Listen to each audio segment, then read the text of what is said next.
Hello दोस्तों, welcome back to the channel. आज हम बात करेंगे एक ऐसे इन्वेस्टमेंट के बारे में जो आपको स्टॉक मार्केट में स्मार्ट बनाएगा बिना अननेसेसरी टेंशन के, और वो है ETFs यानी एक्सचेंज ट्रेड फंड्स। अब सवाल आता है ETFs होते क्या हैं। सिंपल लैंग्वेज में समझें, ETF एक ऐसा इन्वेस्टमेंट फंड है जो स्टॉक एक्सचेंज पे ट्रेड होता है, बिल्कुल एक नॉर्मल स्टॉक की तरह, लेकिन अंदर से ये एक फुल बास्केट होता है स्टॉक्स, बॉन्ड्स, गोल्ड या किसी सेक्टर के मल्टीपल एसेट का। यानी एक ETF खरीदने का मतलब है एक बार में मल्टीपल कंपनीज में इन्वेस्ट कर लेना। एग्जाम्पल के लिए, अगर आप निफ्टी 50 ETF खरीदते हैं तो आप इंडिया के टॉप 50 कंपनीज में एक साथ इन्वेस्ट कर रहे हैं, जैसे Reliance, TCS, HDFC bank, Infosys और भी बहुत सारे जायंट्स। अब समझते हैं ETFs में इन्वेस्ट करने के क्या बेनिफिट्स हैं। Number 1, diversification. एक ETF आपको एक साथ मल्टीपल स्टॉक्स का एक्सपोजर देता है, यानी रिस्क ऑटोमेटिकली कम होता है। अगर एक कंपनी का स्टॉक गिरता है, दूसरी कंपनीज के अच्छे परफॉर्मेंस से ओवरऑल लॉस मैनेज हो सकता है।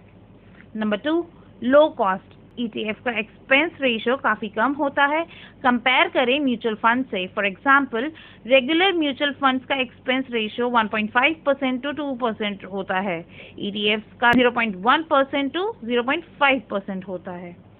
Number 3, liquidity. मार्केट आवर्स के दौरान कभी भी ETFs खरीद या बेच सकते हैं, कोई लॉक इन नहीं, कोई रिडेम्पशन पेनल्टी नहीं।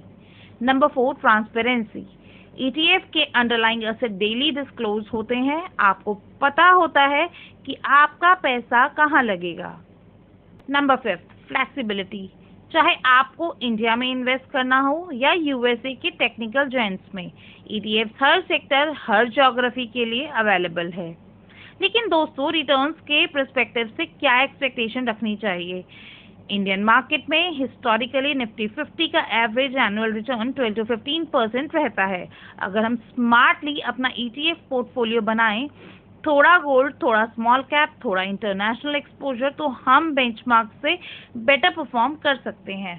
For example, smart allocation 50% large cap ETF Nifty 50 ETF, Sensex ETF, 20% small cap ETF, 20% gold ETF, 10% international ETF। Real life ETFs जो आप कंसीडर कर सकते हैं, for example, large cap Nippon Nifty 50 ETF, HDFC Nifty 50 ETF, mid cap Motilal Oswal mid cap 150 ETF, small cap Nippon Nifty small cap 250 ETF, gold SBI gold ETF Nippon gold 20, international Motilal Oswal NASDAQ 100 ETF, Mirae asset NYSE FANG plus ETF। Common mistakes जो beginners करते हैं ETF investing में। Number 1, only one ETF में invest करना। Diversification का पूरा benefit लेने के लिए 3 से 4 अलग ETF में इन्वेस्ट करो। नंबर 2, एक्सपेंस रेशियो इग्नोर करना। एक्सपेंस रेशियो डायरेक्टली आपके रिटर्न्स को इम्पैक्ट करता है, हमेशा लो कॉस्ट ETF प्रेफर करो। नंबर 3, शॉर्ट टर्म ट्रेडिंग करना। ETF में रियल कंपाउंडिंग का मैजिक तभी दिखेगा जब आप लॉन्ग टर्म इन्वेस्टेड रहेंगे, पेशेंस जरूरी है। नंबर 4, ब्लाइंडली ट्रेंड फॉलो करना। बस एक देखकर कि सब लोग एक ETF ले रहे हैं उसमें इन्वेस्ट मत करो, अपना रिसर्च जरूर करो। FAQs जो लोग अक्सर पूछते हैं ETF के बारे में। नंबर 1, ETF और म्यूचुअल फंड में क्या डिफरेंस है। दोनों पूल्ड इन्वेस्टमेंट प्रोडक्ट्स हैं, लेकिन ETF स्टॉक एक्सचेंज पे ट्रेड होता है और रियल टाइम प्राइस चेंज होती है। म्यूचुअल फंड दिन के एंड पे NAV के बेसिस पे सेटल होता है। नंबर 2, क्या ETFs में SIP कर सकते हैं? जी हाँ, कई ब्रोकर जैसे grow, Zerodha SIP mode offer करते हैं ETFs में भी। नंबर 3, ETF में कितना मिनिमम इन्वेस्टमेंट चाहिए। सिर्फ एक शेयर का प्राइस जितना। जैसे अगर एक निफ्टी 50 ETF का प्राइस 200 रुपीज़ है तो आप 200 रुपीज़ से शुरू कर सकते हैं। नंबर 4, क्या ETF सेफ है। ETF डाइवर्सिफाई करते हैं आपका रिस्क, लेकिन मार्केट लिंक प्रोडक्ट्स हैं, इसलिए अप्स एंड डाउन्स होंगे, लॉन्ग टर्म व्यू ज़रूरी है। दोस्तों, इन्वेस्टमेंट की सबसे बड़ी ट्रिक है अपने आप को टाइम देना।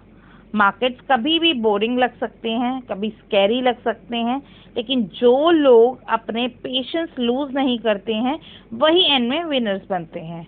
और एक last important tip, time in the market is more important than timing in the market. इसलिए अपने ETF पोर्टफोलियो को टाइम दीजिए, अपना SIP कंटिन्यू रखिए और अपना फोकस अपने लॉन्ग टर्म गोल्स पे रखिए। तो आज का क्विक होमवर्क, आज ही 5 ETFs का शॉर्टलिस्ट बनाओ, उनका पास परफॉर्मेंस, एक्सपेंस रेशियो और अंडरलाइंग कंपनीज की लिस्ट चेक करो, अपना पोर्टफोलियो बिल्ड करना स्टार्ट करो स्टेप बाय स्टेप। और हाँ, अगला वीडियो होगा और भी पावरफुल, जिसमें हम बात करेंगे ETF पोर्टफोलियो का रीबैलेंसिंग कैसे करें, टैक्टिकली एलोकेशन स्ट्रैटेजीज क्या होती है, मार्केट में कब अग्रेसिव और कब डिफेंसिव होना चाहिए। इसलिए चैनल को सब्सक्राइब करना मत भूलना, लाइक और कमेंट करके बताना ज़रूर कि आपको कौन सा ETF सबसे ज़्यादा इंटरेस्टिंग लग रहा है। मिलते हैं अगले वीडियो में एक नए पावरफुल टॉपिक के साथ। Till then, stay educated, stay invested.